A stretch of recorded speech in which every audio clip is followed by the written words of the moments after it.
Hi all, സ്വാതിജാസ് പേപ്പറിലേക്ക് എല്ലാവർക്കും സ്വാഗതം. ഇന്ന് നമ്മൾ സൈക്കോളജിയിലെ ഒരു ടോപ്പിക്കാണ് എടുക്കുന്നത്. ഇത് സൈക്കോളജിയിലെ ഡിഗ്രി സ്റ്റുഡൻസിനും PG സ്റ്റുഡൻസിനും ഒക്കെ ഒരുപോലെ പഠിക്കാനുള്ള ടോപ്പിക്സാണ്. പ്രൊജക്റ്റീവ് ടെക്നിക്സ് എന്നാണ് ഈ ടോപ്പിക്കിൻ്റെ പേര്.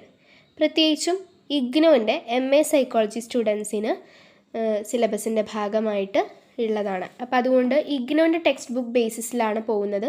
എന്താണെങ്കിലും ഇൻഫർമേഷൻ സെയിം ആണ്. ഇഗ്നോയിൽ സെക്കൻഡ് ഇയറിൽ MPC 012 എന്ന് പറയുന്ന ടോപ്പിക്കിലാണ്, അതായത് സബ്ജക്റ്റിലാണ്, സൈക്കോ ഡയഗ്നോസ്റ്റിക്സ് എന്ന് പറയുന്ന സബ്ജക്റ്റിലാണ് ഇത് വരുന്നത്. അപ്പോൾ സൈക്കോ ഡയഗ്നോസ്റ്റിക്സ് എന്ന് പറയുന്ന സബ്ജക്റ്റിനെ കുറിച്ചിട്ട് എല്ലാവർക്കും ഏകദേശം ധാരണ ഉണ്ടാവുമെന്ന് വിചാരിക്കുന്നു. അതായത് നമ്മുടെ സൈക്കോളജിക്കലായിട്ടുള്ള അസസ്മെൻറ്റുകളെ കുറിച്ചിട്ടും ടെസ്റ്റുകളെ കുറിച്ചിട്ടൊക്കെയാണ് ഈ ഒരു സബ്ജക്റ്റിൽ പ്രധാനമായിട്ടും പറയുന്നത്. അപ്പോൾ പലതരത്തിലുള്ള സ്കെയിൽസ് സൈക്കോളജിസ്റ്റുകൾക്ക് യൂസ് ചെയ്യേണ്ടി വരും. അപ്പോൾ it's A branch of psychology concern with the use of tests in the evaluation of personality and the determination of factors underlying human behaviours. അപ്പോൾ ഹ്യൂമൻ ബിഹേവിയറിന് അടിസ്ഥാനത്തിൽ ഏതൊക്കെ ഫാക്ടേഴ്സാണ് ഓരോ വ്യക്തികളിലും ഉള്ളത്, പേഴ്സണാലിറ്റീനെ ബേസ് ചെയ്തിട്ട് അവരുടെ അവരെന്തെങ്കിലും ഒരു പ്രവൃത്തി കാണിക്കുന്നുണ്ടെങ്കിൽ അതിൻ്റെ റീസൺ എന്താണെന്നുള്ളത് മനസ്സിലാക്കാൻ വേണ്ടിയിട്ടുള്ള ടെസ്റ്റുകളാണ്. അപ്പോൾ അവരെ പേഴ്സണാലിറ്റി അസസ് ചെയ്യാൻ വേണ്ടിയിട്ട് ഇവാലുവേറ്റ് ചെയ്യാനുള്ള ടെസ്റ്റുകളാണ് സൈക്കോ ഡയഗ്നോസ്റ്റിക്സിൽ പ്രധാനമായിട്ടും ഉള്ളത്. അപ്പോൾ അതിൽ ഒരുപക്ഷെ അബ്നോർമൽ ബിഹേവിയേഴ്സ് ആയിരിക്കാം, അല്ലെങ്കിൽ എന്തെങ്കിലും മെൻ്റൽ ഇൽനെസ്സസ് ആയിരിക്കാം. അങ്ങനെ ഏതെങ്കിലും പ്രശ്നങ്ങൾ അനുഭവിക്കുന്ന പേഷ്യൻസിനാണെങ്കിലും, അല്ലെങ്കിൽ ഈ പറഞ്ഞ പോലെ സെൽഫ് ഡൗട്ടുള്ള പേഷ്യൻസിനാണെങ്കിലും ഹെൽപ്പ് ചെയ്യാൻ വേണ്ടിയിട്ടാണ് ഇത് ചെയ്യുന്നത്. അപ്പോൾ ഒരുപാട് അപ്രോച്ചസ് ഇതിലുണ്ട്. അതിൽ പ്രധാനമായിട്ടുള്ളതാണ് പ്രൊജക്റ്റീവ് ടെക്നിക്സ് എന്ന് പറയുന്നത്. അപ്പോൾ പ്രൊജക്റ്റീവ് ടെക്നിക്സ് എന്താണെന്നുള്ളത് നമുക്ക് നോക്കാം. ഇത് ടെക്സ്റ്റ് ബുക്ക് ബേസിലാണ് പറയുന്നത്. ടോപ്പിക് 1.2 ആണ് വരുന്നത്. പ്രൊജക്റ്റീവ് ടെക്നിക്സ് എന്ന് പറഞ്ഞു കഴിഞ്ഞാൽ ഇൻഡയറക്റ്റ് ആയിട്ടുള്ള അൺസ്ട്രക്ചേർഡ് ആയിട്ടുള്ള മെത്തേഡ്സ് ആണ്. ഇതൊരു ഇൻവെസ്റ്റിഗേഷൻ മെത്തേഡാണ്. അതായത് നമ്മൾ പരിശോധിക്കുകയാണ്, ഇതെന്താണ് എന്നുള്ളത് നമ്മൾ അന്വേഷിക്കുന്നതിൻ്റെ ഭാഗമായിട്ടുണ്ടാവുന്ന കാര്യങ്ങളാണ് ഇതിൽ വരുന്നത്. അപ്പോൾ ഈ റെസ്പോണ്ടൻസിൻ്റെ പ്രൊജക്ഷൻ, അതായത് ഈ റെസ്പോണ്ടൻറ്റ് ഇത് തരുമ്പോൾ, റെസ്പോണ്ടൻ്റ് എന്ന് പറയുമ്പോൾ എന്താണ്, ഒരു കൗൺസിലർ അല്ലെങ്കിൽ ഒരു സൈക്കോളജിസ്റ്റ് ആരിൽ നിന്നാണോ വിവരങ്ങൾ ശേഖരിക്കുന്നത് അവരെയാണ് റെസ്പോണ്ടൻസ് എന്ന് പറയുന്നത്. അപ്പോൾ ഒരു സർവേ ആണെങ്കിൽ, സർവേയുടെ ഒരു രീതിയിൽ നോക്കുകയാണെങ്കിൽ, സർവേ എടുക്കുന്ന ആൾ ആരിൽ നിന്നാണോ സർവേ എടുക്കുന്നത്, ആ സർവേ നൽകുന്ന വ്യക്തി, അതാണ് റെസ്പോണ്ടൻ്റ് എന്ന് പറയുന്നത്.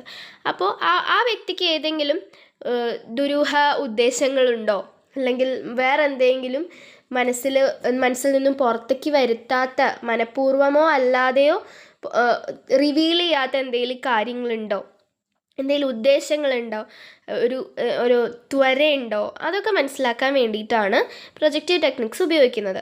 അപ്പോൾ റെസ്പോണ്ടൻ്റ് ഒരുപക്ഷെ അത് റിവീൽ ചെയ്യാൻ മടിക്കുന്നതായിരിക്കാം, അല്ലെങ്കിൽ സ്വയം അത് മനസ്സിലാക്കാൻ പറ്റാഞ്ഞിട്ടുള്ള വ്യക്തികളായിരിക്കാം. അത് അവർക്ക് പോലും അറിയണില്ല എന്താണെന്നുള്ള ആ ഒരു അവസ്ഥ. അപ്പോൾ അത് അവരെ ആറ്റിറ്റ്യൂഡ്സ് എക്സ്പ്രസ് ചെയ്യാൻ വേണ്ടിയിട്ട് ഒരു നാണക്കേടൊന്നും ഇല്ലാതെ സ്വയം അവർക്ക് എന്താണോ തോന്നുന്നതെന്നുള്ളത് ഇത്തരം ടെസ്റ്റുകളിലൂടെ എക്സ്പ്രസ് ചെയ്യാൻ കുറച്ചുകൂടി എളുപ്പമുണ്ടായിരിക്കും. അപ്പോൾ ഈ ടെക്നിക്സ് എന്തിനാണ് ഹെൽപ്പ് ചെയ്യുന്നത്, അവരുടെ ആറ്റിറ്റ്യൂഡ്സും ഫീലിങ്സും നമ്മുടെ അൺകോൺഷ്യസിൽ കിടക്കുന്ന, അൺകോൺഷ്യസ് എന്ന് പറയുമ്പോൾ വളരെ ആഴത്തിൽ പോയി കിടക്കുന്നതാണ് അല്ലേ, മനസ്സിൽ വളരെ ആഴത്തിൽ പോയി കിടക്കുന്ന അവരുടെ ആറ്റിറ്റ്യൂഡും ഫീലിങ്സും മനസ്സിലാക്കാൻ വേണ്ടിയിട്ടാണ്. അപ്പോൾ ഇത് മോട്ടിവേഷണൽ റിസർച്ചസിലും ആറ്റിറ്റ്യൂഡ് സർവേസിലും ഒക്കെ പ്രധാനപ്പെട്ട ഒരു കാര്യമാണ്. അതുകൊണ്ടാണ് ഞാൻ നേരത്തെ സർവേസ് എന്നുള്ള കാര്യം എടുത്തു പറഞ്ഞത്. അതുകൊണ്ടാണ് ഇത് സർവേസിലും കൂടി ഉപയോഗിക്കുന്നതുകൊണ്ടാണ് റെസ്പോണ്ടൻസ് എന്ന് പറയുന്നത്. ക്ലയൻ്റ് എന്നല്ല ഇവിടെ വാക്കുകൾ ഉപയോഗിക്കുന്നത്, റെസ്പോണ്ടൻറ്റ് എന്നുള്ളതാണ്. അപ്പോൾ ആ റെസ്പോൺസ് തരുന്ന ആൾ അത് ഏത് രീതിയിലാവാം, ഒരു പക്ഷേ ഒരു പേഷ്യൻ്റ് ആവാം, പേഷ്യൻ്റ് അല്ലായിരിക്കാം, എന്ത് രീതിയിലും വേണമെങ്കിലും ആവാം. അപ്പോൾ അതുകൊണ്ട് റിസർച്ചേഴ്സിന് പ്രധാനമായിട്ട് ഇത് ഉപയോഗിക്കുന്നത് കൊണ്ടാണ് ആ രീതിയിൽ അതിനെ പറയുന്നത്. അപ്പോൾ ഇതിൽ അണ്ടർലൈയിങ് മോട്ടീവ്സ് എന്നാണ് കേട്ടോ ടെക്സ്റ്റ് ബുക്കിൽ കൊടുത്തിട്ടുള്ള, അണ്ടർലൈൻ ആയി പോയിട്ടുണ്ട്. അപ്പോൾ ഇതാണ് കറക്റ്റ് വേർഡ് എന്ന് പറയുന്നത്. അപ്പോൾ ഇപ്പം നമ്മൾ പഠിച്ച എന്താണ് പ്രൊജക്റ്റീവ് ടെക്നിക്സ് എന്ന് പറഞ്ഞിട്ടുള്ളത്, അത് നമുക്കൊന്ന് ഡീകോഡ് ചെയ്യാം. അതായത് നമുക്കതൊന്ന് പഠിക്കാൻ എളുപ്പത്തിന് മാറ്റി കഴിഞ്ഞാലോ, എങ്ങനെയാണ്? അപ്പോൾ എന്താണ് അതിൽ പ്രൊജക്റ്റീവ് ടെക്നിക്സിൽ നോക്കുന്നത്, റെസ്പോണ്ടൻസിൻ്റെ പ്രൊജക്ഷൻ. റെസ്പോണ്ടൻറ്റുകൾ എന്താണോ പ്രൊജക്റ്റ് ചെയ്ത് കാണിക്കുന്നത്, പുറമേക്ക് കാണിക്കുന്നത്, അതാണ് പ്രൊജക്ഷൻ ഓഫ് റെസ്പോണ്ടൻസ്. ഇപ്പോൾ ഒരു പ്രൊജക്ടർ എന്ന് പറയുന്ന ഒരു വാക്ക് നിങ്ങൾ ആലോചിക്കുക. പ്രൊജക്ടർ എന്തിനു വേണ്ടിയിട്ടാണ് പ്രൊജക്ടർ?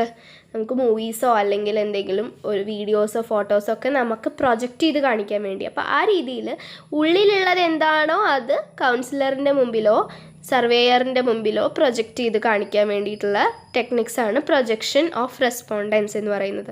അപ്പോൾ അത് കൗൺസിലേഴ്സ് അല്ല, സൈക്കോളജിസ്റ്റുകളാണ് യൂസ് ചെയ്യുന്നത്. അത് എന്തിനു വേണ്ടിയിട്ടാണ്? അണ്ടർലൈങ് മോട്ടീവ്സ് മനസ്സിലാക്കാൻ വേണ്ടിയിട്ട്, അല്ലെങ്കിൽ എന്തെങ്കിലും ഏർജസോ ഇൻറ്റൻഷൻസോ സൈക്കോളജിസ്റ്റിന് നേരിട്ടുള്ള ചോദ്യങ്ങളിലൂടെ മനസ്സിലാക്കാൻ പറ്റാത്ത, ഡയറക്റ്റ് ക്വസ്റ്റ്യനിങ്ങിലൂടെ മനസ്സിലാക്കാൻ പറ്റാത്ത എന്തെങ്കിലും കാര്യങ്ങൾ ഉള്ളിലുണ്ടോ, പുറത്ത് പറയാത്ത എന്തെങ്കിലും ഉണ്ടോ എന്ന് മനസ്സിലാക്കാൻ വേണ്ടിയിട്ട്. എന്തുകൊണ്ടാണ് അങ്ങനെ ചെയ്യുന്നത്? റെസ്പോണ്ടൻ്റ് ഒരു പക്ഷേ അങ്ങനത്തെ കാര്യങ്ങൾ റിവീൽ ചെയ്യാൻ മടിക്കുകയോ ചിലത് സ്വയം പറയാൻ അറിയാതെ പോവുകയോ ചെയ്യും. അപ്പോൾ ഇത്തരത്തിൽ ചെയ്യുന്നത് കൊണ്ടുള്ള ഗുണങ്ങളാണ് താഴെ എഴുതിയിട്ടുള്ളത്. അവരുടെ ആറ്റിറ്റ്യൂഡ്സ് ഒരു നാണക്കേടും ഇല്ലാതെ, പേഴ്സണൽ എംബാരസ്മെൻറ്റ് ഇല്ലാതെ സ്വയം എക്സ്പ്രസ് ചെയ്യാനായിട്ട് കുറച്ചും കൂടി എളുപ്പമാണ്. അവരുടെ ആറ്റിറ്റ്യൂഡും ഫീലിങ്സും അൺകോൺഷ്യസ്ലി റിവീൽ ചെയ്യാനായിട്ടുള്ളൊരു അവസരമാണിത്. ഇനി എന്താണ് പ്രൊജക്റ്റീവ് ടെക്നിക്സ്? നമുക്കൊരു ഡെഫിനിഷൻ എന്നുള്ള രീതിയിൽ ചോദിച്ചാൽ എന്തൊക്കെയാണ് എഴുതേണ്ടത്? Projective technique is any personality test designed to yield information about someone's personality on the basis of their unrestricted response to ambiguous objects or situations. അപ്പോൾ അവരുടെ പേഴ്സണാലിറ്റി റിവീൽ ചെയ്യാൻ വേണ്ടിയിട്ട് അവരുടെ അൺറെസ്ട്രിക്റ്റഡ് റെസ്പോൺസിനെ ബേസ് ചെയ്തിട്ട്, അൺറെസ്ട്രിക്റ്റഡ് റെസ്പോൺസ് എന്ന് പറഞ്ഞു കഴിഞ്ഞാൽ എന്താണ്? അവർക്ക് ഒരു റെസ്ട്രിക്ഷനും ഇല്ലാതെ അവർ കൊടുക്കുന്ന റെസ്പോൺസാണ്. അയ്യോ ഇങ്ങനെ കൊടുത്താൽ എന്ത് വിചാരിക്കും, സൈക്കോളജിസ്റ്റ് എന്ത് വിചാരിക്കും, സർവേയർ എന്ത് വിചാരിക്കും എന്നുള്ളതൊന്നും അങ്ങനെയൊന്നും ആലോചിക്കാതെ, പ്രത്യേകിച്ച് കെട്ടുപാടുകളോ അല്ലെങ്കിൽ ഒരു സ്വാതന്ത്ര്യമില്ലായ്മയോ ഇല്ലാതെ അവർക്ക് ഓപ്പണായിട്ട് പറയാവുന്ന രീതിയിൽ അങ്ങനെ അവർ കൊടുക്കുന്നതാണ്. To ambiguous objects or situations എന്ന് പറഞ്ഞാൽ എന്താണ്? ആംബിഗ്വസ് എന്ന് വെച്ചാൽ കൃത്യമായിട്ടൊരു വ്യക്തതയോ അങ്ങനെയൊന്നും ഇല്ലാത്തതായിരിക്കും കൊടുക്കുക. കൃത്യമായിട്ട് അതെന്താ, ഇപ്പോൾ ഒരു കാക്കയുടെ പടം കൊടുത്താൽ അത് കാക്കയാണെന്ന് നമുക്ക് വ്യക്തമായിട്ട് പറയാൻ പറ്റും. പക്ഷെ ഇവിടെ അങ്ങനെയല്ല. ഇതെന്താന്നുള്ളത് വ്യക്തമായിട്ട് ഒറ്റ നോട്ടത്തിലും മനസ്സിലാവില്ല. പക്ഷെ നമ്മൾ ആ വ്യക്തതയില്ലായ്മയിൽ നിന്നും എന്താണെന്നുള്ളത് ആ ഒരു റെസ്പോണ്ടൻറ്റ് മനസ്സിലാക്കിയെടുക്കുകയാണ് ചെയ്യുന്നത്. അപ്പോൾ അങ്ങനെ മനസ്സിലാക്കിയെടുക്കുന്നത് വഴി ആ വ്യക്തിയുടെ ഉള്ളിൽ എന്താണ് എന്നുള്ളത് കുറച്ചെങ്കിലും നമുക്കൊരു ധാരണ കിട്ടും. അപ്പോൾ അത്തരത്തിലൊരു പേഴ്സണാലിറ്റി ടെസ്റ്റാണ്. ആ ഒരു വ്യക്തിയുടെ പേഴ്സണാലിറ്റിയെക്കുറിച്ച് ഇൻഫർമേഷൻ ലഭിക്കാൻ, വിവരങ്ങൾ ലഭിക്കാൻ എന്തിനെ ബേസ് ചെയ്തിട്ട്? On the basis of their unrestricted response. എന്തിനോടുള്ള റെസ്പോൺസാണ്? To ambiguous objects or situations. അതായത് അൺക്ലിയർ ആയിട്ടുള്ള, അല്ലെങ്കിൽ ഇപ്പോൾ ഫ്ലെക്സിബിൾ ആണ്, ഇപ്പോൾ മാലിയബിൾ എന്ന് പറയും. അതായത് എങ്ങനെ വേണമെങ്കിലും നമുക്ക് ഇൻ്റർപ്രറ്റ് ചെയ്യാവുന്ന, പല രീതിയിലും ഇൻ്റർപ്രറ്റ് ചെയ്യാവുന്ന രീതിയിലുള്ള സിറ്റുവേഷൻസിനെ അവർ റെസ്പോണ്ട് ചെയ്യുന്നത് ബേസ് ചെയ്തിട്ടാണ്. അതായത് ഇവിടെ കുറച്ച് ഇൻസ്ട്രുമെൻറ്റ്സ് ആണ് കൊടുക്കുന്നത്. അവരുടെ പ്രധാനപ്പെട്ട ഒബ്ജക്റ്റീവ് എന്ന് പറയുന്നത് is to describe and characterized personality. അതായത് ഒരു വ്യക്തിയുടെ ഒരു പേഴ്സണാലിറ്റി എന്താണെന്നുള്ളത് കൃത്യമായിട്ട്, ക്യാരക്ടറൈസ്ഡ് എന്നില്ല കേട്ടോ, ക്യാരക്ടറൈസ്നേ ഉള്ളൂ. അപ്പോൾ ഒരു വ്യക്തിയുടെ പേഴ്സണാലിറ്റി എന്താണെന്നുള്ളത് ഡിസ്ക്രൈബ് ചെയ്യാനും കൃത്യമായി താരതമ്യം അല്ലെങ്കിൽ തരം തിരിക്കാൻ വേണ്ടിയിട്ടുമൊക്കെയാണ് പ്രൊജക്റ്റീവ് ടെക്നിക്സ് ഉപയോഗിക്കുന്നത്. എക്സ്പെക്റ്റ് എന്നല്ല, സെറ്റ് ഓഫ് ഇൻസ്ട്രുമെൻറ്റ്സ് എന്നാണ്. അപ്പോൾ നമ്മൾ അതിന് കൊടുക്കുന്ന സെറ്റ് ഓഫ് ഇൻസ്ട്രുമെൻറ്റ്സ് ആണ് പ്രൊജക്റ്റീവ് ടെക്നിക്സ് എന്ന് പറയുമ്പോൾ. ഈ ഒരു സ്റ്റിമുലസിനോട് റെസ്പോണ്ട് ചെയ്യുന്ന സമയത്ത്, സ്റ്റിമുലസ് സിറ്റുവേഷൻ എന്നാണ് കേട്ടോ, stimulus situation. In responding to the stimulus situation, the subject reveals or externalizes the aspects of his own personal life, such as motives, interests, feelings, emotions, conflicts and the like. അപ്പോൾ അത്തരത്തിൽ ഒരു stimulus situation കൊടുക്കുമ്പോൾ, stimulus എന്നുള്ളത് എന്താണെന്നുള്ളത് ഇത് കഴിഞ്ഞിട്ട് ഞാൻ വ്യക്തമായിട്ട് പറയാം. അപ്പോൾ അതിനോട് റെസ്പോണ്ട് ചെയ്യുന്ന സമയത്ത് ഈ ഒരു വ്യക്തി അറിയാതെ തന്നെ അവരുടെ പേഴ്സണൽ ലൈഫിൽ നിന്നുമുള്ള കാര്യങ്ങൾ, അവരുടെ ഇത് ചെയ്യാനുള്ള കാരണങ്ങളോ താല്പര്യങ്ങളോ മാനസികമായിട്ടുള്ള ഇമോഷൻസ് അല്ലെങ്കിൽ തോന്നലുകൾ, ഫീലിങ്സൊക്കെ എക്സ്പ്രസ് ചെയ്യാനായിട്ട്, അല്ലെങ്കിൽ അവരനുഭവിക്കുന്ന ബുദ്ധിമുട്ടുകൾ എന്താണെന്നുള്ളത് അറിയാതെ പറഞ്ഞു പോകുന്നു. അപ്പോൾ ഈ സ്റ്റിമുലി എന്ന് വെച്ചാൽ എന്താ? ഇത് പ്രധാനമായിട്ട് മനസ്സിലാക്കേണ്ട കാര്യം, ഇപ്പോൾ ടെക്സ്റ്റ് ബുക്കുകളാണെങ്കിലും അവിടെ ഇവിടെയൊക്കെ ആയിട്ട് ഇടയ്ക്കിടയ്ക്ക് കാണുന്നതാണ്. അപ്പോൾ ബയോളജിക്കലി ഉള്ള സ്റ്റിമുലി അല്ല ഇത്. ഇപ്പോൾ സ്റ്റിമുലി എന്ന് പറഞ്ഞു കഴിഞ്ഞാൽ സ്റ്റിമുലസ് എന്ന് പറഞ്ഞിട്ടുള്ളൊരു വാക്കിൻ്റെ പ്ലൂരലാണ്. അപ്പോൾ വാട്ട് ആർ സ്റ്റിമുലി എന്നാണ് പറയുക. അപ്പോൾ സ്റ്റിമുലി എന്ന് പറഞ്ഞു കഴിഞ്ഞാൽ ഈ ഒരു വ്യക്തിക്ക് റെസ്പോണ്ടൻറ്റിന് കിട്ടുന്ന ഇൻഫോർമേഷൻ എന്താ, അതായത് റെസ്പോണ്ടൻറ്റ് കാണുന്നത് എന്താണ്, കാണുന്ന ഇമേജ് എന്താണ്, അല്ലെങ്കിൽ വേർഡ് എന്താണ്, അല്ലെങ്കിൽ ഒരു വ്യക്തി ഏതാണ്, അല്ലെങ്കിൽ ഒരു സിറ്റുവേഷൻ എന്താണ്. അപ്പോൾ ആ വ്യക്തിക്ക് ഇവിടേക്ക് റിസീവ് ചെയ്യുന്ന റെസ്പോണ്ടൻ്റ് എന്താണോ റിസീവ് ചെയ്യുന്നത് അതാണ് സ്റ്റിമുലി എന്ന് പറയുമ്പോൾ അർത്ഥമാക്കുന്നത്. അപ്പോൾ ആ സ്റ്റിമുലി എത്രമാത്രം ഏത് രീതിയിലാണ് ആ സ്റ്റിമുലി അറേഞ്ച് ചെയ്തിരിക്കുന്നത്, അതിൻ്റെ ആംബിഗ്വിറ്റി എങ്ങനെയാണ്, അതായത് എത്രമാത്രം അൺക്ലിയർ ആയിട്ടാണ്, അല്ലെങ്കിൽ എന്താ പറയുക, കുറച്ചും കൂടി സമയമെടുത്ത് മാത്രം വ്യക്തത വരുത്താവുന്ന മനസ്സിലാക്കാവുന്ന രീതിയിലുള്ളതാണ്. അത് എത്രത്തോളം അങ്ങനെ എന്താ പറയുക, ഓരോ വ്യക്തിക്കും ഓരോ രീതിയിൽ മാത്രം മനസ്സിലാക്കാവുന്ന രീതിയിൽ എത്രമാത്രം അവ്യക്തമാണ് ആ സ്റ്റിമുലി എന്നുള്ളതിനെ ബേസ് ചെയ്തിട്ടാണ് റെസ്പോൺസസ് ഏത് രീതിയിലാണ്, ആ റെസ്പോൺസസിൻ്റെ നേച്ചർ എങ്ങനെയാണ് അതിൻ്റെ കണ്ടൻറ്റ് എങ്ങനെയാണെന്നുള്ളത് നമുക്ക് കിട്ടുള്ളൂ. അതായത് അത് നേച്ചർ ആൻഡ് കണ്ടൻറ്റിനെ ബാധിക്കുന്നു. റെസ്പോൺസസ് ഏത് രീതിയിലാണോ നമുക്ക് കിട്ടുന്നത് എന്നുള്ളതും റെസ്പോൺസസ് ഏത് രൂപത്തിൽ കിട്ടുന്നു, ആ റെസ്പോൺസസിൽ എന്തൊക്കെ അടങ്ങിയിരിക്കുന്നു. ഒരു പക്ഷേ വളരെ നല്ല രീതിയിൽ നമ്മൾ ചെയ്യുകയാണെങ്കിൽ റെസ്പോൺസസിൽ ഈ വ്യക്തിയുടെ അണ്ടർലൈങ് ആയിട്ടുള്ള എല്ലാ കാര്യങ്ങളും, ഒരു പാസ്റ്റ് ഹിസ്റ്ററിയിലുള്ള കാര്യങ്ങൾ പോലും നമുക്ക് മനസ്സിലാക്കാനായിട്ട് പറ്റും. അപ്പോൾ ഇത് രണ്ടും പരസ്പരം ബന്ധപ്പെട്ടിരിക്കുന്നു. അപ്പോൾ സ്ട്രക്ചർ എന്ന് പറഞ്ഞു കഴിഞ്ഞാൽ എന്താണ്, ഡിഗ്രി ഓഫ് ഓർഗനൈസേഷൻ. സ്ട്രക്ചർ എന്ന് പറഞ്ഞു കഴിഞ്ഞാൽ degree of organisation of the stimulus. അപ്പോൾ സ്റ്റിമുലസ് ഏത് രീതിയിലാണ് ഓർഗനൈസ് ചെയ്തിരിക്കുന്നത്. ആംബിഗ്വിറ്റി എന്ന് പറഞ്ഞു കഴിഞ്ഞാൽ number and variability of responses each stimulus elicits. ഓരോ സ്റ്റിമുലസും ഏത് രീതിയിൽ എത്ര റെസ്പോൺസസ് കൊടുക്കുന്നു. നമ്മളിപ്പോൾ കൊടുക്കുന്ന ഒരു വേർഡോ പിക്ചറോ അല്ലെങ്കിൽ എന്തെങ്കിലും ടെസ്റ്റ് സിറ്റുവേഷനൊക്കെ ആണെങ്കിൽ എത്രമാത്രം റെസ്പോൺസസ് ഓഡിയൻസിൽ നിന്നും അല്ലെങ്കിൽ റെസ്പോണ്ടൻറ്റിൽ നിന്നും നമുക്ക് കിട്ടുന്നു, എത്ര എണ്ണം എന്നുള്ളത് ആണ് ആംബിഗ്വിറ്റി എന്ന് പറയുന്നതിന് അർത്ഥമാക്കുന്നത്. അതായത് ആംബിഗ്വിറ്റി കൂടുന്തോറും അപ്പോൾ അതിനനുസരിച്ചിട്ട് വ്യത്യാസം ഉണ്ടായിരിക്കും. എത്രമാത്രം ഡിഫറൻ്റ് ആണ് ഈ വ്യക്തികളിൽ നിന്ന് നമുക്ക് കിട്ടുന്ന റെസ്പോൺസസ് എന്നുള്ളത് ആംബിഗ്വിറ്റിയിൽ വരുന്നൊരു കാര്യമാണ്. Ambiguity concerns the number and variability of responses each stimulus elicits. ഇനി ഇമ്പോർട്ടൻ്റ് ആയിട്ടുള്ള പ്രൊജക്റ്റീവ് ടെക്നിക്സ് ഏതൊക്കെയാണെന്നുള്ളത് നമുക്ക് നോക്കാം. അതായത് കോമൺ ആയിട്ട് നമ്മൾ കണ്ടുവരാറുള്ള പ്രൊജക്റ്റീവ് ടെക്നിക്സ് എന്ന് പറയുന്നത് word association test, completion test, construction techniques, expression techniques എന്നുള്ളതാണ്. ഈ 4 എണ്ണം ഓർത്തിരിക്കുക. അപ്പോൾ ഇതിൽ വേർഡ് അസോസിയേഷൻ ടെസ്റ്റ് എന്ന് പറഞ്ഞു കഴിഞ്ഞാൽ എന്താണ്, ഒരു ഇൻഡിവിജ്വലിന് എന്തെങ്കിലും ഒരു ക്ലൂ കൊടുക്കുന്നു, അല്ലെങ്കിൽ ഈ ഒരു വേർഡ് കൊടുത്തിട്ട് ഇവരുടെ മനസ്സിൽ ആദ്യം വരുന്ന കാര്യം എന്താണെന്നുള്ളത് ചോദിക്കുന്നു. അപ്പോൾ ഈ വ്യക്തി എന്താ ചെയ്യുന്നത്, അപ്പോൾ ആ ഒരു വേർഡിനെ എന്തെങ്കിലും ഒരു പിക്ചറായിട്ടോ അല്ലെങ്കിൽ മറ്റേതെങ്കിലും വേർഡുമായിട്ടോ അസോസിയേറ്റ് ചെയ്യുകയാണ് ചെയ്യുന്നത്. ഇത് കേൾക്കുമ്പോൾ എനിക്ക് ഇത് ഓർമ്മ വരുന്നു എന്നുള്ള രീതിയിൽ.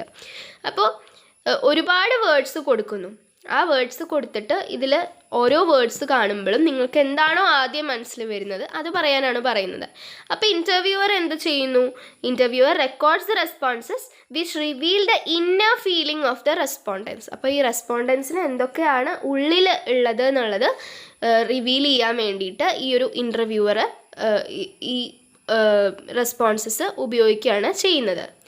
ഇനി frequency with which any word is given a response and the amount of time that elapses before the response is given are important for the researcher. അതായത് ഈ ഒരു വ്യക്തി എത്ര തവണയാണ് ഒരേ വേർഡ് തന്നെ കൊടുത്തുകൊണ്ടിരിക്കുന്നത്, അതിന് റെസ്പോൺസായിട്ട് ഏത് വേർഡ് എത്ര തവണ വരുന്നു, എത്ര ഫ്രീക്വൻസിയിൽ എത്ര തവണ ആ വേർഡ് തന്നെ റിപ്പീറ്റ് ചെയ്ത് വരുന്നു എന്നുള്ളതും, പിന്നെ അതുപോലെ തന്നെ എത്ര സമയമെടുത്തിട്ടാണ് ഒരു വേർഡ് പറയുന്നത് എന്നുള്ളതും ഒരു റിസർച്ചറിനെ സംബന്ധിച്ചിടത്തോളം വളരെ പ്രധാനപ്പെട്ട ഒരു കാര്യമാണെന്നാണ് പറയുന്നത്. അപ്പോൾ ഒരു വേർഡ് അസോസിയേഷൻ ടെസ്റ്റിന് ഒരു എക്സാമ്പിളാണ് ഈ കൊടുത്തിട്ടുള്ളത്. അതായത് ഇതിൽ ഓരോ വേർഡ്സും നിങ്ങൾക്ക് കാണാം. ഈ ഓരോ വേർഡ്സിൻ്റെയും അർത്ഥം അല്ലെങ്കിൽ അർത്ഥം എന്നുള്ളതല്ല, ആ വേർഡ്സ് കാണുമ്പോഴും ആ വ്യക്തിക്ക് എന്താണോ മനസ്സിൽ വരുന്നത്. ഇപ്പോൾ ആംഗ്രി എന്ന് പറയുമ്പോൾ ഈ ഒരു വ്യക്തിക്ക് സ്വന്തം അമ്മയാണ് ഓർമ്മ വരുന്നതെന്ന് വെച്ച് കഴിഞ്ഞാൽ ഒരു പക്ഷേ ആ ഒരു വ്യക്തിക്ക് ആ അമ്മയെ ദേഷ്യം എന്ന് പറഞ്ഞിട്ടുള്ള ഒരു വേർഡായിട്ട് അസോസിയേറ്റ് ചെയ്യുന്നതുകൊണ്ടാണ്. അപ്പോൾ ആ ഒരു വ്യക്തിയോട് ചെറുപ്പത്തിൽ ഒരുപാട് ദേഷ്യപ്പെട്ടിട്ടുണ്ട്, ആ രീതിയിൽ അബ്യൂസ് ചെയ്തിട്ടുണ്ട് എന്നുള്ളതായിരിക്കും അതിൻ്റെ അർത്ഥം വരാനുള്ളൊരു ചാൻസ് ഉള്ളത്. അപ്പോൾ ആ ഒരു രീതിയിൽ വേർഡ്സിൻ്റെ അസോസിയേഷൻ വെച്ചിട്ട് നമുക്ക് നോക്കാൻ പറ്റും. ഇപ്പോൾ എന്താ പറയുക, ഫെയർ എന്ന് പറയുന്ന വേർഡ് 50 പേർക്ക് ഒരു സർവേയിൽ കൊടുത്തു. അപ്പോൾ കോംപ്ലക്ഷൻ എന്ന് പറയുന്ന വേർഡ് 50 പേർക്ക് സർവേയിൽ കൊടുത്തു. അപ്പോൾ ഇവർ ഈ 50 പേര് റെസ്പോണ്ട് ചെയ്തതിൽ 20 പേരും ഈ കോംപ്ലക്ഷൻ എന്ന് പറയുമ്പോൾ ഫെയർ എന്നുള്ളതാണ് റെസ്പോണ്ട് ചെയ്തത്. അതായത് ഫെയർ ആണ്, കോംപ്ലക്ഷൻ എന്ന് പറയുന്ന വേർഡ് കൊടുത്തപ്പോൾ അവരെ മനസ്സിൽ വന്ന വേർഡ് എന്ന് പറയുന്നത് ഫെയർ എന്നുള്ളതാണ്. അപ്പോൾ അതിൻ്റെ അർത്ഥം എന്താണ്?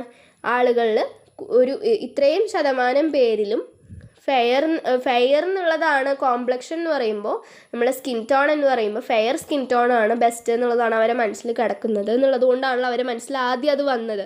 അപ്പോൾ അത്തരത്തിൽ സർവേയിൽ നമുക്ക് ആളുകളുടെ പൊതു സ്വഭാവം എന്താണ്, പൊതു മനോഭാവം എന്താണെന്നുള്ളത് കൃത്യമായിട്ട് മനസ്സിലാക്കാൻ വേണ്ടിയിട്ട് ഇത്തരത്തിലുള്ള സർവേസിൽ ഒക്കെ ഇങ്ങനത്തെ വേർഡ്സ് യൂസ് ചെയ്യാനായിട്ട് പറ്റും. അപ്പോൾ അതുപോലെ ഒരുപാട് വേർഡ്സ് നമുക്കിതുപോലെ ടെസ്റ്റ് ചെയ്യാൻ വേണ്ടിയിട്ട് കൊടുക്കേണ്ടതായിട്ട് വരും. ഇനി കംപ്ലീഷൻ ടെസ്റ്റ് എന്ന് പറഞ്ഞുള്ള വാക്ക് സൂചിപ്പിക്കുന്നത് പോലെ തന്നെ റെസ്പോണ്ടൻസിനോട് ഒരു സെൻറ്റൻസ് കംപ്ലീറ്റ് ചെയ്യാനോ ഒരു സ്റ്റോറി കംപ്ലീറ്റ് ചെയ്യാനോ പറയുകയാണ് ചെയ്യുന്നത്. അപ്പോൾ ഇതൊരു സെൻറ്റൻസ് കംപ്ലീഷൻ ടെസ്റ്റാണ്. അപ്പോൾ I wish I could be എന്ന് പറഞ്ഞിട്ട് ഡാഷ് ഇട്ട് വെച്ചിരിക്കുക. അവർക്ക് എന്ത് വേണമെങ്കിലും റെസ്പോണ്ട് ചെയ്യാം. അല്ലെങ്കിൽ animals are not afraid because ആ രീതിയിൽ. പിന്നെ ഐ എം സംടൈംസ് സാഡ്, അവിടെ ഐ എന്ന് മാത്രം ഇട്ടിട്ടാണ് ഡാഷ് കൊടുത്തിരിക്കുന്നത്, കണ്ടോ? അപ്പോൾ അവിടെ എന്ത് വേണമെങ്കിലും ഒരു റെസ്പോണ്ടൻറ്റിന് ഫിൽ ചെയ്യാം. അപ്പോൾ ഈ റെസ്പോണ്ടൻറ്റിൻ്റെ ഉള്ളിൽ എന്തെങ്കിലും ഫീലിങ്സ് ഉണ്ടോ എന്നുള്ളത് അവർ ഏത് മാനസികാവസ്ഥയിലായിരിക്കുന്നത് നമുക്ക് മനസ്സിലാവും. സ്കൂൾ ഈസ് ഡാഷ്, ഇപ്പോൾ സ്കൂൾ ഈസ് ഗുഡ് എന്നോ ബ്യൂട്ടിഫുൾ എന്നോ അല്ലെങ്കിൽ school is A night Meyer എന്നോ എഴുതുന്നവരുണ്ടായിരിക്കാം. ഇതിലിപ്പോൾ ജസ്റ്റ് ലോജിക്കലായിട്ടുള്ളൊരു ആൻസറാണ് എഴുതിയിരിക്കുന്നത്, almost A mile from my home. അപ്പോൾ ഇതല്ല, അപ്പോൾ ആ കുട്ടിക്ക് സ്കൂളിനുകൊണ്ട് വലിയ പ്രശ്നമില്ലാന്നാണ് അതിൻ്റെ അർത്ഥം. പക്ഷേ അവിടെ ഒരു കുട്ടി എഴുതുകയാണ് സ്കൂൾ ഈസ് വെരി ബാഡ് എന്നോ അല്ലെങ്കിൽ സ്കൂൾ ഈസ് ഭയങ്കര ഫിയർഫുൾ എന്നോ അങ്ങനെ എന്തെങ്കിലും എഴുതുകയാണെങ്കിൽ ആ കുട്ടിക്ക് സ്കൂളിനോട് എന്തോ ഒരു ഇഷ്യൂ ഉണ്ട്, അല്ലെങ്കിൽ സ്കൂൾ കൊടുക്കുന്ന എന്തോ ഒരു സംഭവത്തിൽ അവിടെ എന്തോ ഒരു പ്രശ്നം വരുന്നുണ്ട്, കുട്ടിക്ക് അക്കാഡമിക്കലി ഒരു പ്രശ്നം വരുന്നുണ്ട് എന്നുള്ളതാണ് അതിൻ്റെ അർത്ഥം. അപ്പോൾ ആ രീതിയിൽ വ്യക്തിക്ക് എന്താണോ താല്പര്യം അല്ലെങ്കിൽ എന്താണോ അവരെ മനസ്സിൽ ഉള്ള കാര്യങ്ങൾ എന്നുള്ളത് മനസ്സിലാക്കാൻ പറ്റും. അതുപോലെ ഒരു അമ്മയോട് ചോദിച്ചിട്ടുള്ള ക്വസ്റ്റ്യനെയറാണ് ഇവിടെ കൊടുത്തിട്ടുള്ളത്. അപ്പോൾ ഇത്തരത്തിലുള്ള ക്വസ്റ്റ്യൻസ് കൊടുക്കുമ്പോൾ ഈ ഒരു പേഷ്യൻ്റ് ഒരു പക്ഷേ റിവീൽ ചെയ്യാതിരുന്ന ചില കാര്യങ്ങൾ ഈ സെൻറ്റൻസസിലൂടെ അവർ റിവീൽ ചെയ്യും. നേരിട്ടുള്ള ക്വസ്റ്റ്യനിങ്ങിലൂടെ റിവീൽ ചെയ്യാതിരുന്ന പല കാര്യങ്ങളും. ഓക്കെ, ഇനി കൺസ്ട്രക്ഷൻ ടെസ്റ്റാണ്. കൺസ്ട്രക്ഷൻ ടെസ്റ്റിൽ ഇതാണുള്ളത്. അതായത് നേരത്തെ പറഞ്ഞ പോലെ കംപ്ലീറ്റ് ചെയ്യാനുള്ളൊരു ടെസ്റ്റ് പോലെ തന്നെയാണ്, പക്ഷേ ഇവിടെ പിക്ചറാണ് കൊടുക്കുക. പിക്ചർ കൊടുത്തിട്ട് അതിനോട് ബന്ധപ്പെടുത്തി ഒരു സ്റ്റോറി എഴുതാൻ പറയും. അപ്പോൾ ആദ്യം ചിലപ്പോൾ ഭയങ്കര ഡീറ്റെയിൽ ആയിട്ടൊന്നുമല്ല കൊടുക്കുക, ജസ്റ്റ് ഒരു പിക്ചർ കൊടുക്കും. എന്നിട്ട് അവരോട് അത് കാണുമ്പോൾ എന്താ തോന്നുന്നത് എന്നുള്ളത് എഴുതാൻ പറയും. അല്ലെങ്കിൽ ഇപ്പോൾ ഈ പറഞ്ഞ പോലെ ഒരു കാർട്ടൂൺ കൊടുത്തിട്ട് അവരോട് ആ കാർട്ടൂണിൽ ഉള്ള ഡയലോഗ് ബോക്സസ് ഫില്ല് ചെയ്യാനായിട്ട് പറയും. അപ്പോൾ അത്തരത്തിൽ പിക്ചറിനെ ബേസ് ചെയ്തിട്ടുള്ളതാണ് കൺസ്ട്രക്ഷൻ ടെസ്റ്റ് എന്ന് പറയുന്നത്. ഓക്കെ, ഇനി എക്സ്പ്രഷൻ ടെക്നിക്സ് എന്ന് പറയുമ്പോൾ പേര് സൂചിപ്പിക്കുന്നത് പോലെ തന്നെ എക്സ്പ്രഷനാണ്. ആളുകളോട് അവരുടെ ഫീലിംഗ് എന്താണ്, മറ്റുള്ള ആളുകളോട് അവർക്ക് എന്താണോ തോന്നുന്നത് എന്നുള്ളത് എക്സ്പ്രസ് ചെയ്യാൻ വേണ്ടിയിട്ട് അവരോട് പറയുകയാണ് ചെയ്യുന്നത്. എന്തിൽ? എക്സ്പ്രഷൻ ടെക്നിക്സിൽ. ഇനി പ്രൊജക്റ്റീവ് ടെക്നിക്സിന് ചില ഡിസഡ്വാൻറ്റേജസ് ഉണ്ട്. അതെന്താണ്? ഇതിൽ ഭയങ്കര ട്രെയിൻഡ് ആയിട്ടുള്ള ഇൻ്റർവ്യൂവേഴ്സിനും സ്കിൽഡ് ആയിട്ടുള്ള ഇൻ്റർപ്രറ്റേഴ്സിനും മാത്രമാണ് ഇത് ചെയ്യിക്കാൻ പറ്റുള്ളൂ. അല്ലെങ്കിൽ നമുക്ക് കൃത്യമായിട്ട് ആ ഒരു വ്യക്തിനെ ഇൻ്റർപ്രറ്റ് ചെയ്യാനായിട്ട് ആ വ്യക്തി ഇങ്ങനെയാണെന്നുള്ളത് ആ ഒരു അനുമാനത്തിലേക്ക് എത്താനായിട്ട് പറ്റില്ല. ചിലപ്പോൾ തെറ്റായിട്ടുള്ള ഇൻ്റർപ്രറ്റേഷനിലേക്ക് അത് നയിക്കും. പിന്നെ മാത്രമല്ല, ഇൻ്റർപ്രറ്റ് ചെയ്യുന്ന വ്യക്തി ആ ഒരു വ്യക്തിയുടെ പേഴ്സണലായിട്ടുള്ള എന്തെങ്കിലും ഒരു കാര്യത്തിലോ അങ്ങനെ എന്തെങ്കിലും ഒരു തരംതിരിവ് അതിൽ കാണിക്കാൻ സാധ്യതയുണ്ട്, അതായത് ഒരു ബയാസ് ഉണ്ടാവാൻ സാധ്യതയുണ്ട്. അപ്പോൾ ഒരു വ്യക്തിയുടെ റെസ്പോൺസ് കൃത്യമായിട്ട് മനസ്സിലാക്കാൻ സാധിക്കാതെ വരികയും ആ ഒരു ഇൻ്റർവ്യൂവറിൻ്റെ ആ ഒരു പേഴ്സണൽ അഭിപ്രായം അതിൽ ഇടകലർത്തേണ്ടി വരികയും ചെയ്യുന്ന സിറ്റുവേഷൻസ് ഉണ്ടാകാം. ഓക്കെ, അതായത് ആ ഒരു വ്യക്തി ഇങ്ങനെയാണ് അതിനെ കാണുന്നത്, റെസ്പോണ്ടൻ്റ് ചിലപ്പോൾ അത്രയൊന്നും ഉദ്ദേശിച്ചിട്ടുണ്ടായിരിക്കില്ല, പക്ഷേ ഇൻ്റർവ്യൂവർ അതിനെ തെറ്റായി അതിനെ ഇൻ്റർപ്രറ്റ് ചെയ്യുന്ന സിറ്റുവേഷനിലേക്ക് വരാം.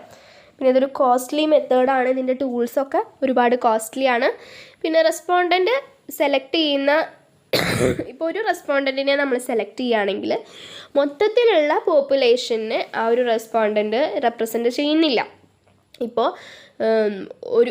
ഒരു സർവേ എന്നുള്ള രീതിയിലൊക്കെ നമ്മൾ എടുക്കുകയാണെങ്കിൽ നമുക്കറിയാമല്ലോ ഒരു സാമ്പിൾ നമുക്ക് വേണം എന്നുള്ളത്. പക്ഷേ ഇത്തരത്തിലുള്ള കാര്യം നമ്മളെ പേഴ്സണാലിറ്റി, ഓരോ വ്യക്തിയും വ്യത്യസ്തരാണ് അല്ലേ. അപ്പോൾ ഓരോ വ്യക്തിയുടെ പേഴ്സണാലിറ്റി ഡിഫറെൻറ്റാണ്. അപ്പോൾ അതുകൊണ്ട് തന്നെ ഓരോ വ്യക്തിയുടെ റെസ്പോൺസ് ഒരു പക്ഷേ കണ്ടു എന്ന് വിചാരിച്ച് അവരിങ്ങനെയാണെന്ന് വിചാരിച്ച് എല്ലാ ആളുകളും അങ്ങനെയാണെന്ന് നമുക്ക് പറയാനായിട്ട് പറ്റില്ല. ഇനി പലതരത്തിലുള്ള പ്രൊജക്റ്റീവ് ടെക്നിക്സ് ഉണ്ട്. അപ്പോൾ ഇപ്പം നമ്മൾ പറയുന്നത് കാറ്റഗറീസ് ഓഫ് പ്രൊജക്റ്റീവ് ടെക്നിക്സ് ആണ്. അപ്പോൾ ആദ്യം നമ്മൾ പറഞ്ഞത് ഇമ്പോർട്ടൻറ്റ് പ്രൊജക്റ്റീവ് ടെക്നിക്സ് ആണ്. അതായത് പ്രൊജക്റ്റീവ് ടെക്നിക്സ് ആയിട്ട് സാധാരണ നമ്മൾ കണ്ടുവരാറുള്ള കുറച്ച് എക്സാമ്പിൾസ് പോലെയുള്ള കാര്യങ്ങളാണ് word association test, completion test, construction test, expression techniques എന്ന് പറയുന്നത്. പക്ഷേ അതിൽ കാറ്റഗറീസ് എന്ന് പറയുമ്പോൾ 5 കാറ്റഗറീസ് ആയിട്ട് ഇതിനെ ഡിവൈഡ് ചെയ്യും. അപ്പോൾ ഇത് ഒരു ഇൻഡിവിജ്വലിൻ്റെ സൈക്കോ ഡൈനാമിക് ഫങ്ഷനിങ്ങിനെയാണ് നമ്മൾ മനസ്സിലാക്കുന്നത് പ്രൊജക്റ്റീവ് ടെക്നിക്സ് വഴി. അതായത് സൈക്കോ ഡൈനാമിക് ഫങ്ഷനിങ് എന്ന് പറയുമ്പോൾ എന്താണ്? Interplay of conscious and unconscious psychological forces that influence an individuals behaviour, emotions and thoughts. അപ്പോൾ ഒരു വ്യക്തിയുടെ ഇമോഷൻസും ബിഹേവിയറും തോട്ട്സും ഒക്കെ മനസ്സിലാക്കാൻ വേണ്ടിയിട്ട് ഒരു ഏതൊക്കെ തരത്തിലുള്ള സൈക്കോളജിക്കൽ ഫോഴ്സസ് ആണ് ആ ഒരു വ്യക്തിനെ ഇൻഫ്ലുവൻസ് ചെയ്യുന്നത് അത് മനസ്സിലാക്കുന്നതാണ് സൈക്കോ ഡൈനാമിക് ഫങ്ഷനിങ് എന്ന് പറയുന്നത്. അപ്പോൾ അത് അറിയാൻ വേണ്ടിയിട്ടാണ് പ്രൊജക്റ്റീവ് ടെക്നിക്സ് നടത്തുന്നത്.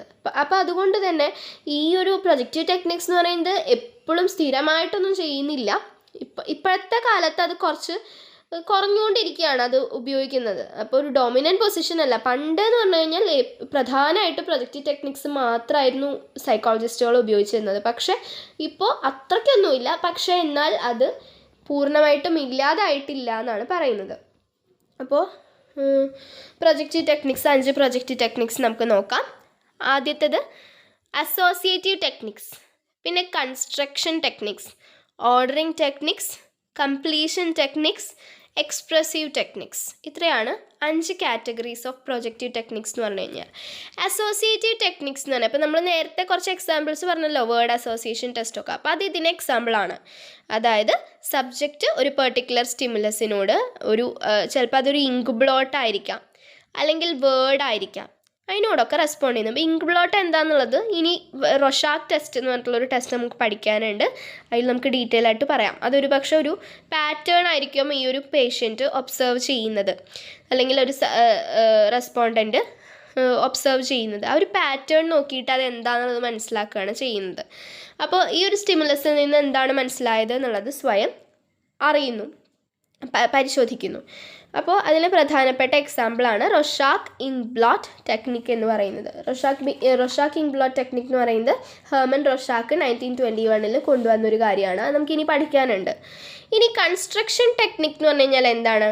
റെസ്പോണ്ടൻ്റ് എന്ത് ചെയ്യുന്നു? ഒരു റെസ്പോൺസ് ഉണ്ടാക്കുന്നു, കൺസ്ട്രക്റ്റ് ചെയ്യുന്നു. അതൊരു സ്റ്റോറിയുടെ രൂപത്തിലാവാം, അല്ലെങ്കിൽ ഒരു പിക്ചറിൻ്റെ അല്ലെങ്കിൽ ഒരു പിക്ചറായിരിക്കും അവർക്ക് കൊടുക്കുന്നുണ്ടായിരിക്കുക. ആ പിക്ചറിനോടുള്ള റെസ്പോൺസ് ആയിരിക്കും. അപ്പോൾ ആ രീതിയിൽ റെസ്പോൺസ് കൊടുക്കുന്നതാണ് കൺസ്ട്രക്ഷൻ ടെക്നിക്ക് എന്ന് പറയുന്നത്. അതിൽ പ്രധാനപ്പെട്ട എക്സാമ്പിളാണ് തീമാറ്റിക് അപ്പർസെപ്ഷൻ ടെസ്റ്റ്. ഇതും നമുക്ക് പഠിക്കാനുണ്ട്. അതിനി കൂടുതൽ ഡീറ്റെയിൽ ആയിട്ട് പിന്നീട് പഠിക്കാം. അപ്പോൾ എന്തായാലും പുതിയൊരു സംഭവം ഉണ്ടാക്കുകയാണ് അല്ലേ. കൺസ്ട്രക്ഷൻ എന്ന് പറയുന്ന വേർഡ് കൊണ്ട് അതാണല്ലോ ഉദ്ദേശിക്കുന്നത്. നമ്മൾ നേരത്തെ പറഞ്ഞല്ലോ ഡയലോഗ് ബോക്സിൽ സ്റ്റോറി എഴുതുക എന്നൊക്കെ പറഞ്ഞു. അപ്പോൾ പുതിയൊരു സംഭവം ഉണ്ടാക്കുകയാണ് കൺസ്ട്രക്ഷൻ ടെക്നിക്കിൽ ചെയ്യുന്നത്. പിന്നെ ഓർഡറിങ് ടെക്നിക്ക് എന്ന് പറയുന്നത് ഒരു പെർട്ടിക്കുലർ ഓർഡറിൽ ഒരു സ്റ്റിമുലിനെ പ്ലേസ് ചെയ്യുക എന്നുള്ളതാണ്. അപ്പോൾ അതൊരു ചിലപ്പോൾ ഒരു സെറ്റ് ഓഫ് പിക്ചേഴ്സ് ആയിരിക്കാം, ചിലപ്പോൾ എന്താ പറയുക, കോമിക് സ്ട്രിപ്പിൻ്റെ പാനൽസ് ആയിരിക്കാം. പല ഓർഡർ കറക്റ്റായിട്ടല്ല കൊടുത്തിട്ടുണ്ടാവുക. ഒരു റാൻഡം ഓർഡറിൽ സൈക്കോളജിസ്റ്റിന് തോന്നുന്ന രീതിയിലായിരിക്കും അത് ഡിസ്പ്ലേ ചെയ്തിട്ടുണ്ടായിരിക്കുക. അവർ കറക്റ്റ് ഓർഡറിൽ സീക്വൻസിൽ വെക്കാനായിട്ട് പറയും. അപ്പോൾ അതിൽ പ്രധാനപ്പെട്ട ഒരു സംഭവമാണ് picture arrangement sub test, WAIS എന്ന് പറയുന്നത്. അപ്പോൾ അത് ഒരു ഓർഡറിങ് ടെക്നിക്കാണ്. അപ്പോൾ അതിൽ പിക്ചേഴ്സാണ് അറേഞ്ച് ചെയ്യുന്നത് കറക്റ്റ് ഓർഡറിൽ.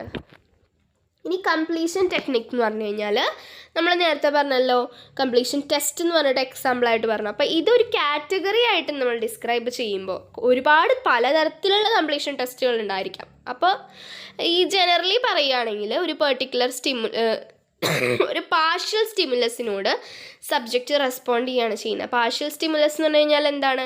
മുഴുവനാക്കാത്ത ഒരു സ്റ്റിമുലസിനോട് റെസ്പോണ്ട് ചെയ്യുന്നു.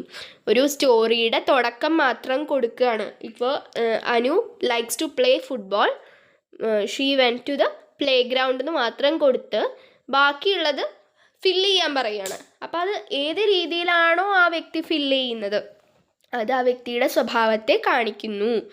ഇപ്പോൾ ഐ ആം ഓൾവേസ് എന്ന് പറഞ്ഞിട്ട് ഒരു സെൻറ്റൻസിൻ്റെ തുടക്കത്തിൽ കൊടുക്കുകയാണ്. ഞാൻ നേരത്തെ പറഞ്ഞൊരു സ്റ്റോറിയാണ്, അതല്ലാതെ സെൻറ്റൻസ് ആണ് കൊടുക്കുന്നതെന്ന് വെച്ചാൽ ഐ ആം ഓൾവേസ് എന്ന് പറഞ്ഞിട്ട് കൊടുക്കുകയാണ്. അപ്പോൾ ഐ ആം ഓൾവേസ് സാഡ് എന്നാണ് ആ പേഷ്യൻ്റ് ഫില്ല് ചെയ്യുന്നതെന്ന് വെച്ചാൽ അത് ആ ഒരു വ്യക്തിയുടെ മാനസികാവസ്ഥയെ കാണിക്കുന്നു. അല്ലെങ്കിൽ I M always happy, I M always cheerful, I M always present, ആ രീതിയിൽ ആ ഒരു വ്യക്തി എന്താണോ ഫില്ല് ചെയ്യുന്നത് അത് പ്രധാനമായിട്ട് ആ വ്യക്തിയുടെ ഫീലിങ്സിനെ കാണിക്കുന്നു. ഇപ്പോൾ സെൻറ്റൻസ് കംപ്ലീഷൻ ടെസ്റ്റ് എന്ന് പറയുന്നത് ഇതിൻ്റെ ഒരു എക്സാമ്പിൾ. അപ്പോൾ എക്സാമിനൊക്കെ എഴുതുമ്പോൾ നിങ്ങൾ എക്സാമ്പിൾസ് എന്തായാലും എഴുതണം കേട്ടോ. അപ്പോൾ ആദ്യത്തേത് റോഷാക്കിംഗ് പ്ലോട്ട് ടെസ്റ്റ്, രണ്ടാമത്തെ TAT തീമാറ്റിക് പെർസെപ്ഷൻ ടെസ്റ്റ്, മൂന്നാമത്തേത് picture arrangement sub test of WAIS, പിന്നെ കംപ്ലീഷൻ ടെസ്റ്റിലുള്ളത് എന്താണ്? Sentence completion test. ഇനി എക്സ്പ്രസീവ് ടെക്നിക്സിൽ എന്താണുള്ളത്? അവിടെ ഒരു ക്രിയേറ്റീവ് ആക്ടിവിറ്റിയിൽ ഈ ഒരു വ്യക്തിയോട് ഇൻഡൾജ് ചെയ്യാൻ പറയുന്നു. അപ്പോൾ നമ്മൾ നേരത്തെ ഇമ്പോർട്ടൻറ്റ് പ്രൊജക്റ്റീവ് ടെക്നിക്സിൽ എക്സ്പ്രഷൻ ടെക്നിക്സ് പറഞ്ഞു. അതും ഇതും കുറച്ച് ഡിഫറൻസ് ഉണ്ട്. എക്സ്പ്രസീവ് ടെക്നിക്സിൽ ഏതെങ്കിലും ക്രിയേറ്റീവ് ആക്ടിവിറ്റിയിൽ ഇൻവോൾവ് ചെയ്യാനാണ് പറയുന്നത്. എക്സ്പ്രഷൻ ടെക്നിക്സിൽ ഒരു മറ്റുള്ള വ്യക്തികളുടെ ഫീലിങ്സ് അല്ലെങ്കിൽ ആറ്റിറ്റ്യൂഡ് എക്സ്പ്രസ് ചെയ്യാനായിട്ടാണ് പറയണമെങ്കിൽ, എക്സ്പ്രസീവ് ടെക്നിക്സിൽ സബ്ജക്റ്റിനോട് ചില ക്രിയേറ്റീവ് ആക്ടിവിറ്റിയിൽ ഇൻവോൾവ് ചെയ്യാനായിട്ടാണ് പറയുക. ചിലപ്പോൾ ഡ്രോ ചെയ്യാനോ അല്ലെങ്കിൽ ഫിംഗർ പെയിൻറ്റ് ചെയ്യാനോ ചില ഫീലിങ്സ് അല്ലെങ്കിൽ സിറ്റുവേഷൻസ് ഒരു ഡ്രാമയിലെ പോലെ തന്നെ ആക്ട് ചെയ്ത് കാണിക്കാനോ ഒക്കെ ആയിരിക്കും പറയുന്നുണ്ടാവും. അപ്പോൾ അവർ പോലും അറിയാതെ അതിൽ നിന്നും ഒരുപാട് കാര്യങ്ങൾ സൈക്കോളജിസ്റ്റ് മനസ്സിലാക്കിയെടുക്കാനായിട്ട് പറ്റും. ചിലപ്പോൾ ഒരു പേന കൊടുത്തിട്ട് ഒരു വ്യക്തിയെ ഡ്രോ ചെയ്യാനായിട്ടായിരിക്കും പറയാം. അപ്പോൾ ഇത്രയും കാര്യങ്ങളാണ് പ്രൊജക്റ്റീവ് ടെക്നിക്സിൽ ഒരു ഇൻട്രൊഡക്ഷൻ അല്ലെങ്കിൽ അതിൻ്റെ ബേസിക് കാര്യങ്ങൾ പറയാനുള്ളത്. ഇനി ഇത് കൂടാതെ പലതരത്തിലുള്ള പ്രൊജക്റ്റീവ് ടെക്നിക്സിനെ കുറിച്ച് നമുക്ക് പഠിക്കാനുണ്ട്. അപ്പോൾ അതിൽ നമുക്ക് TAT പഠിക്കാനുണ്ട്, റോഷാക്കിംഗ് പ്ലോട്ട് ടെസ്റ്റ് പഠിക്കാനുണ്ട്, sentence completion techniques, projective drawings, പിന്നെ ഇതിൻ്റെ കുറച്ച് മെറിറ്റ്സ്. അപ്പോൾ ഇത്രയും കാര്യങ്ങൾ നമുക്ക് ഇനിയും പഠിക്കാനുണ്ട്. അപ്പോൾ പ്രൊജക്റ്റീവ് ടെക്നിക്സ് എന്ന് പറയുന്നത് എസ്സേയിൽ പ്രധാനമായിട്ടും ഇഗ്നോൻ്റെ MS സൈക്കോളജി എക്സാംസിൽ എസ്സേയിൽ പ്രധാനമായിട്ടും ചോദിക്കാറുള്ളതാണ്. അപ്പോൾ അതുകൊണ്ട് പ്രൊജക്റ്റീവ് ടെക്നിക്സ് നന്നായിട്ട് മനസ്സിലാക്കി തന്നെ പഠിക്കണം. കുറച്ചുകൂടി ഇൻട്രസ്റ്റിംഗ് ആയിട്ടുള്ള ടോപ്പിക്സ് ആണ്. സൈക്കോളജിയിൽ ഇൻട്രസ്റ്റ് ഉള്ളവർക്ക് വളരെയധികം ഇൻട്രസ്റ്റിംഗ് ആവുന്ന ഒരു ടോപ്പിക്കാണ് പ്രൊജക്റ്റീവ് ടെക്നിക്സ് എന്ന് പറഞ്ഞു കഴിഞ്ഞാൽ. അപ്പോൾ ഇതിൻ്റെ അടുത്ത പാർട്ട് കാണുക നമുക്ക്. അപ്പോൾ നമുക്ക് ബാക്കിയുള്ള കാര്യങ്ങൾ ഡിസ്കസ് ചെയ്യാം. പ്രൊജക്റ്റീവ് ടെക്നിക്സ്, പലതരത്തിലുള്ള പ്രൊജക്റ്റീവ് ടെക്നിക്സിനെ കുറിച്ചിട്ട് ഡിസ്കസ് ചെയ്യാം. ഓക്കെ, അപ്പോൾ കൂടുതൽ വീഡിയോസിനായിട്ട് ചാനൽ സബ്സ്ക്രൈബ് ചെയ്യുക. പിന്നെ സൈക്കോളജി സ്റ്റുഡൻസിന് ഈ വീഡിയോ ഷെയർ ചെയ്യുക, വീഡിയോ ലൈക്ക് ചെയ്യുക. നിങ്ങൾക്കിത് വീഡിയോ ഇഷ്ടപ്പെട്ടു എന്ന് വെച്ച് കഴിഞ്ഞാൽ ഒരു റിവ്യൂ കമൻറ്റ് ബോക്സിൽ ടൈപ്പ് ചെയ്യുക. താങ്ക്